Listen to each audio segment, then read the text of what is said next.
Press কর্নারে এই মুহূর্তে একটি ব্রেকিং নিউজে নজর রাখবো। বাইপাসের বেসরকারি হাসপাতাল থেকে পার্থ চট্টোপাধ্যায়ের মেডিকেল রিপোর্ট তলব করলো আদালত। আগামী 5ই ফেব্রুয়ারি সুজয় কৃষ্ণ ভদ্রকে কণ্ঠস্বরের নমুনা সংগ্রহের জন্য সশরীরে পেশ করার নির্দেশ আদালতের। আরো বিস্তারিত জানাবেন সুজয়, রয়েছেন সহকর্মী টেলিফোন লাইনে। সুজয়।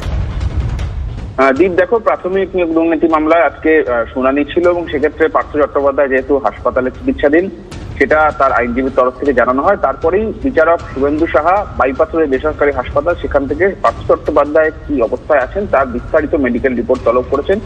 একই সঙ্গে এই আদালত থেকেই সুজয় কৃষ্ণ ভদ্রের কণ্ঠস্বরের নমুনা অর্ডার দেওয়া হয়েছিল, কিন্তু সিবিআই আজকে বিচারকের সামনে অভিযোগ করে যে 4 বার ডেট থাকা সত্ত্বেও সুজয় কৃষ্ণ ভদ্র হাজিরা দেননি। তাই সেক্ষেত্রে গতকালই আদালত, অর্থাৎ যে আদালতে এই ভয়েস স্যাম্পেল নেওয়ার কথা বলা হয়েছে, সেই আদালত সুজয় কৃষ্ণ ভদ্রকে আগামী 5ই ফেব্রুয়ারি ভয়েস স্যাম্পেল নেওয়ার জন্য সশরীরে হাজির হওয়ার নির্দেশ দিয়েছেন এবং সুজয় কৃষ্ণ ভদ্র কিন্তু এই মুহূর্তে প্রেসিডেন্সি হাসপাতালে, প্রেসিডেন্সি জেলে রয়েছেন তেমনটাই জানা যাচ্ছে। এবং একই সঙ্গে তোমায় জানাবো যে গতকাল আলিপুর আদালতে সিবিআই তদন্তকারী অফিসার আরজিকর দুর্নীতি মামলায় শোকজ করা হয়েছে তাকে আদালতের তরফ থেকে। আজকেও এই প্রাথমিক নিয়োগ দুর্নীতি মামলায় বিচারকের প্রশ্নের মুখে পড়তে হয়েছে সিবিআই কে এবং সিবিআই। বুঝতে পেরেছি সুজয়, আপাতত অনেক ধন্যবাদ তোমাকে, নজর রাখো। আসছি পরের খবরে। প্রশ্ন ফাঁসের আশঙ্কায় উচ্চ মাধ্যমিকের পরীক্ষা পরিচালনায় বদল আনল সংসদ। একগুচ্ছ সংযোজন উচ্চ মাধ্যমিক পরিচালনায়।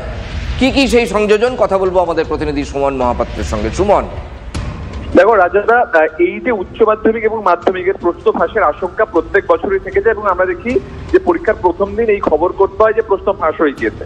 সেই জায়গায় দাঁড়িয়ে উচ্চ মাধ্যমিক শিক্ষা সংসদ বেশ কিছু পরিবর্তন এনেছে। আগে থানায় প্রশ্নপত্র বিভাজন করা হতো কোন স্কুলে কোন প্রশ্নটা যাবে, এবারে কিন্তু ছাপাখানা থেকে সেই কাজ হয়ে আসবে। পাশাপাশি আগে পরীক্ষা কেন্দ্রে প্রধান শিক্ষকের ঘরে কিন্তু মুখবন্ধ খাম থেকে প্রশ্নপত্র বার করা হতো, এবার কিন্তু তা সরাসরি চলে যাবে ক্লাসরুমে ছাত্রছাত্রীদের সামনে, সেখানে সিল ব্রেক করা হবে।